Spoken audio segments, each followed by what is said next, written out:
सत्यराम। देखो महाराज,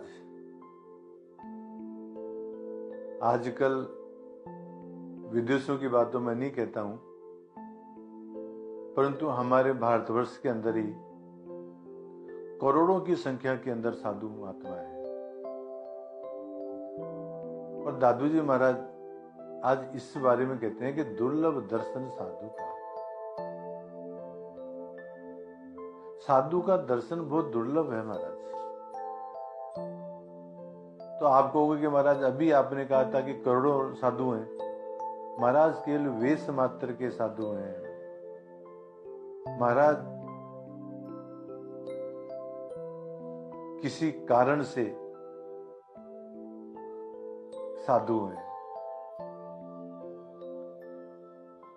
रामायण में आता है, नारी मोई घर संपत्ति नासी, मूंड मुंडाए भय सन्यासी। नारी मर गई, साधु बन गए। तो वेश मात्र से साधु नहीं होता है। साधु का मिलना बहुत कठिन है महाराज। दादू जी महाराज कहते हैं दुर्लभ दर्शन साधु का। साधु का दर्शन बहुत दुर्लभ है।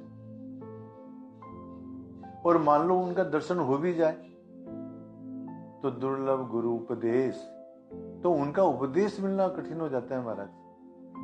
साधु उपदेश नहीं देता है, नहीं कहता है कुछ भी। और मान लो कोई उपदेश दे भी दे तो दुर्लभ करीबा कठिन है। तो महाराज फिर उस उपदेश के अनुसार चलना, साधना करना कठिन है। और दुर्लभ परस अलेख, और उस परमात्मा का दर्शन होना, परमात्मा का आत्म साक्षात्कार होना तो बहुत कठिन है महाराज। संस्कृत में श्लोक आता है, शैले शैले ने माणिक्यम। हर पहाड़ के अंदर माणिक नहीं मिलता है। मोक्तिकम न गजे गजे। हर हाथी के अंदर जो है मुक्ता नहीं मिलती है। हर हाथी के शरीर में मुक्ता नहीं होती है। साधु नहीं सर्वत्र। इसी प्रकार से साधु सब जगह नहीं मिलते हैं। चंदनम न वने वने, और चंदन जो है भी प्रत्येक वन में नहीं मिलता है।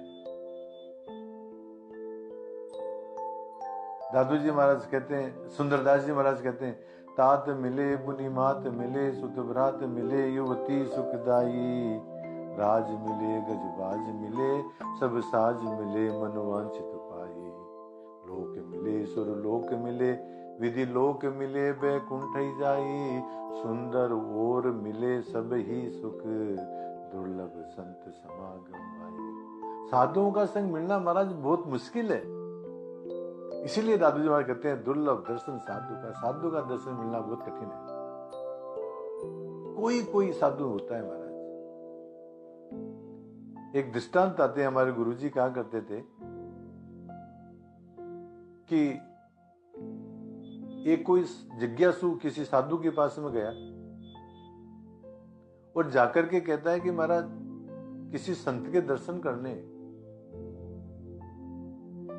तो संत ने ऐसे कहा कि यहां से 1 किलोमीटर दूर उत्तरी दिशा में जाओ,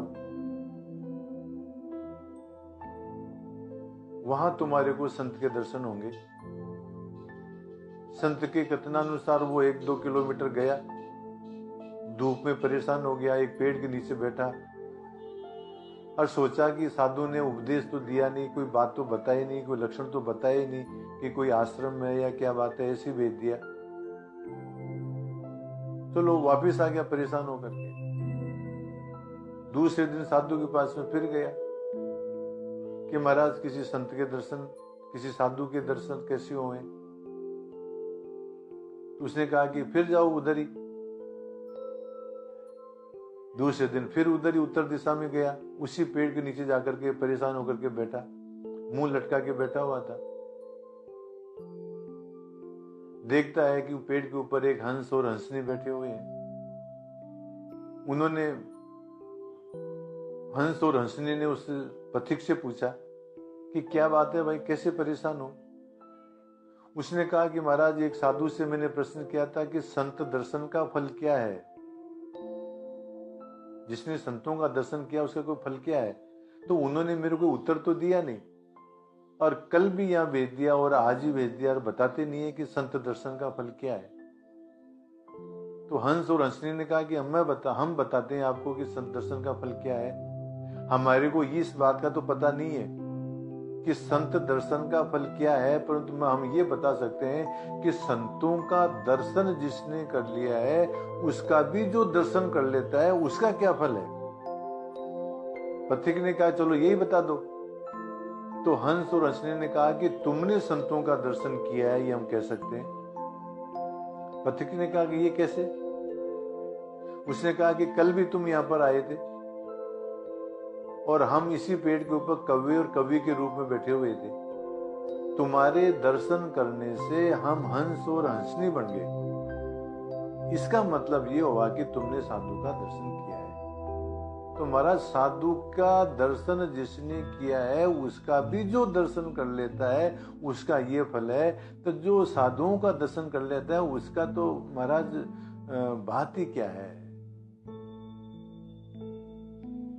तो ये जो करोड़ों की संख्या में जो घूम रहे हैं फिर रहे हैं महाराज ये साधु नहीं है। साधु का तो दर्शन बहुत दुर्लभ है। वही बात दादू जी महाराज कहते हैं, दुर्लभ दर्शन साधु का, दुर्लभ गुरु उपदेश, दुर्लभ करीबा कठिन है, दुर्लभ परस अलेख। इस तरह से साधुओं का मिलना, साधुओं का दर्शन होना बहुत कठिन है।